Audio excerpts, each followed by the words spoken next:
The 7 Habits of Highly Effective People. This book is by Stephen R. Written by the poet. It is based on 7 key habits for effective living. I am dividing it into parts so that we can understand each habit thoroughly. Chapter 1 is also Be Proactive. My idea. Being proactive means taking responsibility for your own life and playing an active role in your decisions. This habit teaches us to focus on controlling our thoughts and actions rather than external circumstances. Explanation. Proactivity means that you take responsibility for any situation or problem, instead of blaming external circumstances. When we are reactive, we are influenced by our emotions, circumstances, and the reactions of others. But by being proactive, we can control ourselves in that situation and focus on solutions. Proactive people always work within their circle of influence, while reactive people get stuck in the circle of concern, focusing on unnecessary things that they have no control over. Example. If you face a difficult situation, such as a problem at work or a disagreement in a relationship, a proactive person thinks about ways to solve the problem, instead of expressing complaints or anger. A reactive person will only blame the circumstances, saying things like, "Why does this always happen to me?" Lesson. The key to growth is the introduction of higher dimensions of consciousness into our awareness.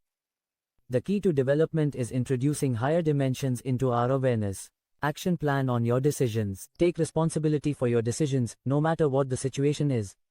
Focus on what you can control. Direct your energy only towards things you can control.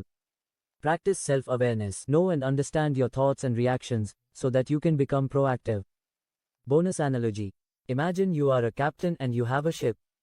If your ship gets caught in a storm, a proactive captain makes decisions to steer it in the right direction, while a reactive captain just blames the storm and does nothing. Proactivity always helps us find solutions to problems, rather than focusing on the problems themselves. Best quota. I am not a product of my circumstances, I am a product of my decisions. I am not a product of my circumstances, I am a product of my decisions. In Chapter 2, we will discuss begin with the end in mind, starting with the ultimate goal. This chapter explains that to be successful in life, we should always determine our main direction while keeping our ultimate purpose in mind. When we know what our goal is, we can steer our life in the right direction. Keeping the idea of end in mind means that we should always be clear about our ultimate life goals and make our plans accordingly. This habit helps us recognize our life purpose and create a clear vision to achieve it. Explanation. Begin with the end in mind means taking every step while keeping your ultimate life goal in focus. When you have a clear vision, you will stay motivated to accomplish any task. This habit teaches us that our actions and decisions should not be based only on the present situation, but should be made with our long-term goals in mind. Creating a personal mission statement helps us recognize our life's purpose and values. Through this, we can understand what our priorities are and in which direction we are moving forward. Example. Suppose you are an entrepreneur. If you focus only on daily tasks and forget your long-term vision, you may stray from your true purpose. But if you know that your ultimate goal is financial freedom and to start an impactful business, then every task and decision should be aligned in that direction. Lesson. Start with a clear vision of the desired outcome and make decisions and actions that align with the desired vision. Begin with a clear vision of your desired outcome and make decisions and take actions that align with that vision. Action plan. Create a personal mission statement. Reflect on your life's purpose and values, and write them down clearly. Visualize your future. Imagine your ideal life and take steps in that direction. Align your actions with your vision. Plan every step according to your long-term vision. Bonus analogy. Imagine you are a traveler and you have a map. If you know your destination, you'll know the way and you won't go in the wrong direction. Similarly, your life vision is your map today. When you have a clear goal, you stay motivated to move in the right direction. Best quota. Begin with the end in mind and align your actions with your deepest values and vision. Start with the ultimate objective and align your actions with your deepest values and vision. Chapter 3. Put first things first. We will discuss prioritizing important tasks first. This chapter explains how we should prioritize the most important tasks in our lives first, so that we can achieve our goals and channel our energy in the right direction. Idea. The art of time management and priority setting is to properly organize our tasks based on their importance and urgency. This habit teaches us how to distinguish between urgent and important tasks, and to prioritize the important ones. Explanation. We often get caught up in urgent tasks in our daily routine that feel like they need to be done immediately. But these tasks are not always important. Important tasks are those that help us achieve our long-term goals, such as personal development, relationships, career growth, health, and so on. By using the Eisenhower matrix, we can divide tasks into 4 categories. Important and urgent tasks are those that need to be done immediately. For example, crisis management. Important but not urgent tasks are necessary, but do not need to be done immediately. For example, nurturing health and relationships. Not important but urgent tasks are less significant, but need to be done right away. For example, answering calls and emails. Not important and not urgent tasks are neither significant nor should they be done immediately. For example, scrolling through social media. Effective people always focus on important but not urgent tasks, because these are the activities that lead to success and growth in the long run. For example, if you are a professional and are always caught up in urgent emails and calls, your focus will remain on tasks that do not impact your long-term career growth. Focusing on important but not urgent tasks, such as skill development or networking, leads to career growth, which can be much more beneficial in the future. Lesson: the key is not to prioritize what's on your schedule, but to schedule your priorities. The key is not to give priority to the tasks already on your schedule, but to put your priorities into your schedule. Action plan: create a priority list. Categorize your tasks based on the Eisenhower matrix and tackle the most important ones first. Block time for important tasks. Allocate specific time slots for important tasks and place them at the top of your schedule. Learn to say no.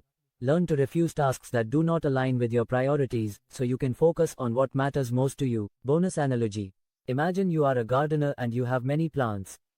If you spend all your time just weeding, you won't be able to give time to the plants that are the true beauty of your garden. Similarly, by focusing on important tasks, we can enhance our long-term growth instead of just wasting time by paying attention only to urgent tasks.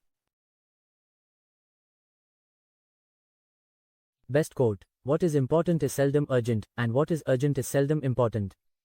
What is important is rarely urgent, and what is urgent is rarely important. Chapter 4. We will discuss Think Win-Win. This chapter teaches us how we can think in terms of mutual benefit in our relationships and interactions. Win-win doesn't just mean winning for yourself, it means that both sides benefit, ensuring growth and success for everyone. Main idea: win-win thinking means approaching situations from a cooperative and mutually beneficial perspective. This habit teaches us that in every relationship and situation, we should look for solutions that satisfy and bring success to both parties. Explanation: with a win-win mindset, we don't compete or compare.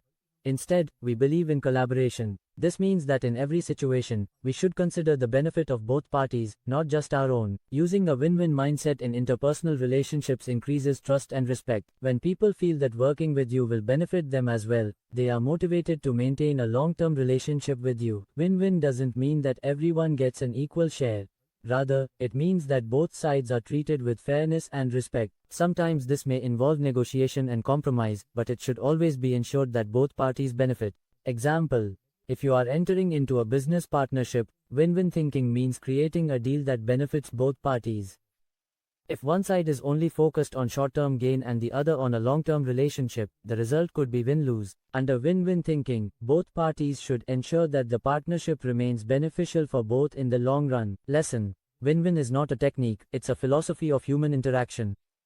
Win-win is not a technique, it is a philosophy of human interaction. Action plan: focus on mutual benefit. Whenever you interact with someone, think about how mutual benefit can be achieved for both parties. Build trust and respect. Establish trust and respect in relationships so that both parties can move towards a long-term relationship. Learn collaboration, not competition. In every situation, focus on cooperation and collaboration, not on competition.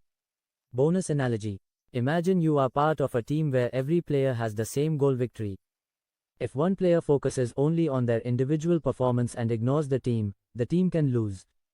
But when everyone contributes to the team's success, everyone's victory is ensured. Similarly, in life and in business, win-win thinking ensures that both sides work towards a common goal, leading to mutual success. Best quote: a win for all is the only way to succeed in any human relationship. The only way to succeed in any human relationship is to ensure a win for everyone. Chapter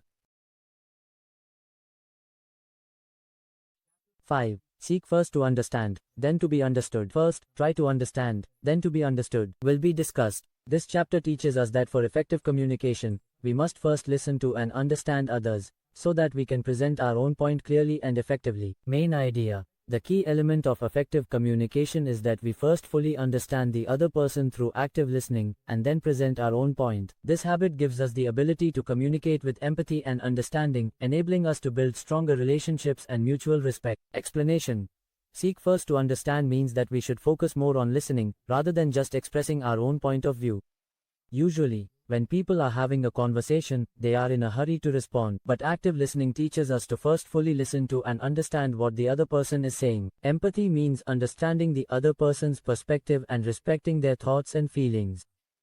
When we try to understand others, they feel that their opinions are valued, and this increases trust and cooperation. After we have a complete understanding, we can then express our own views clearly and respectfully. This enhances mutual understanding and strengthens any relationship. Example. If you have a team member who is telling you about a problem, active listening means that you listen to that person without interrupting and try to fully understand what they are saying. Then, after validating their concern or problem, you share your own perspective. This will make the other person feel that you value and respect what they are saying, which will increase the trust between both of you. Lesson.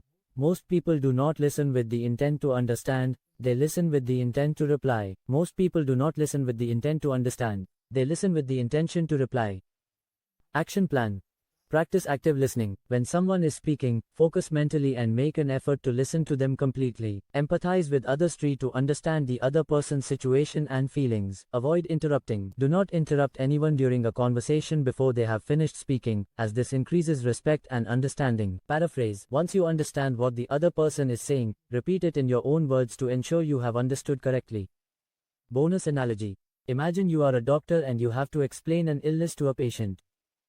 If you start prescribing treatment right away without first understanding their problems, you might not be able to identify the correct treatment for them. Similarly, in communication, listening first helps us understand the problem and then offer the most suitable solution. Best quote. If I were to summarize the single most important principle I've learned about human relationships, it would be this: learn first to understand, then to be understood. If I were to sum up the most important thing I have learned about human relationships, it would be this: first try to understand, then to be understood. Chapter 6. We will discuss synergize, or working together in cooperation. This chapter teaches us how, through teamwork and collaboration, we can work more effectively and achieve things that cannot be accomplished alone. Synergy means that 2 plus 2 equals 5. In other words, when 2 or more people work together, their collective effort can be far more effective than individual efforts. Main idea. Synergy means that the combination of different individuals, groups, or perspectives creates a new kind of strength that cannot be achieved alone. This habit teaches us that when we work together, we can benefit from collective wisdom and creativity, which leads us to better solutions. The explanation of synergy is not just about working together, but rather about combining individual strengths and perspectives to create new and better solutions. When different people bring together their diverse skills and ideas, creative solutions and innovative outcomes emerge. It is very important to see differences as strengths. Synergy does not mean that everyone should be the same. Rather, it means that differences should be respected and their value should be enhanced. Because of different perspectives, we achieve better decision-making and higher-level results. Trust and cooperation play a crucial role. When all team members recognize each other's strengths and have faith in each other's work, synergy works to its fullest. For example, in a team project, one member might be an expert in research, another might excel in creative design, and a third might be skilled in communication. When these people work together, their combined effort can create a complete and highly effective project, something that an individual alone could not achieve. The lesson is, synergy is better than my way or your way. It's our way. Collaboration is not about my way or your way, it's about our way. Action plan.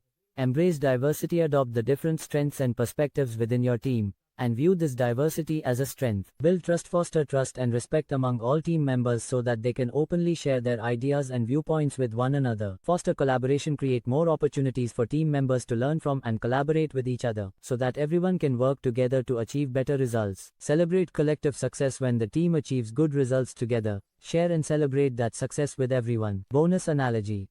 Imagine you are a musician in an orchestra, and each instrument has its own unique sound. If every musician plays their sound separately, it can become discordant and confusing. But when all the musicians harmonize their instruments together, a beautiful and powerful piece of music is created. Similarly, in teamwork, synergy creates a powerful result when different skills come together. Best quote. The whole is greater than the sum of its parts. The complete whole is much more than just the sum of its parts. So now you are ready to change your life, one habit at a time. If you like this summary, don't forget to like, share, and subscribe, and let us know in the comments which one habit you will start from today. Want the next book summary? Tell us the name, and we'll make it for you. Till then, keep growing, keep winning. Real life success stories, the complete blueprint for building a habit system from the 7 habits of highly effective people.